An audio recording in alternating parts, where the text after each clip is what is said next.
Hi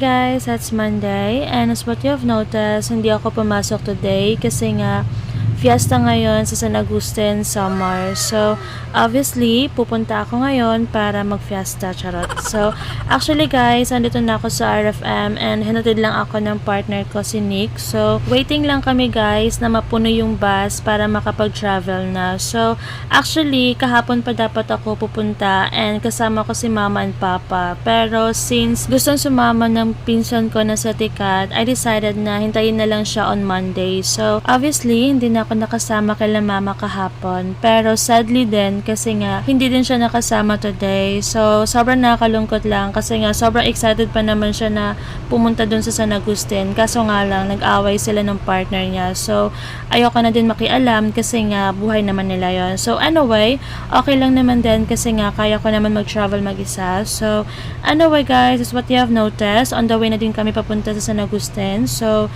dyan lang muna kayo guys and mag-travel lang muna kami.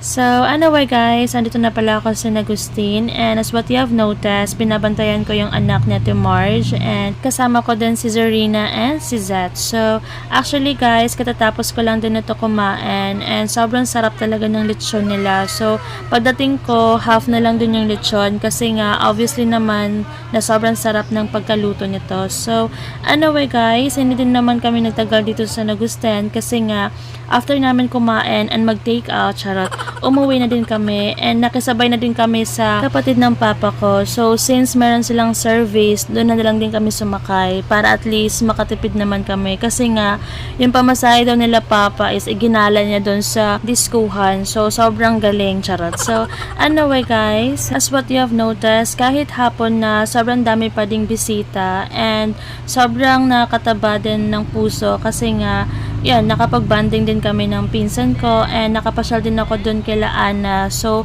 nakita ko din si Ate Mai na galing Maynila. So, sobrang happy ko lang din. So, anyway guys, as what you have noticed, nandito na kami sa service nila Auntie. So, pauwi na din kami papuntang Calbayog. So, dyan lang muna kayo guys and mag-travel lang muna kami.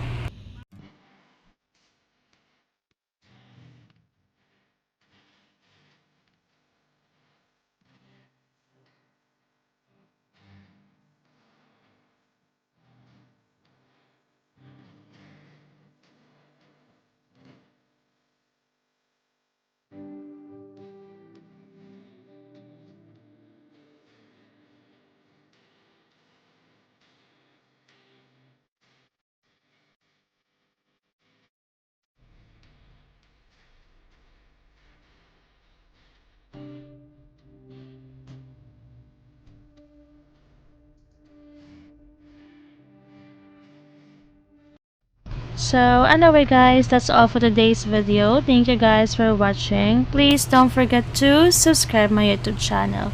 Bye guys!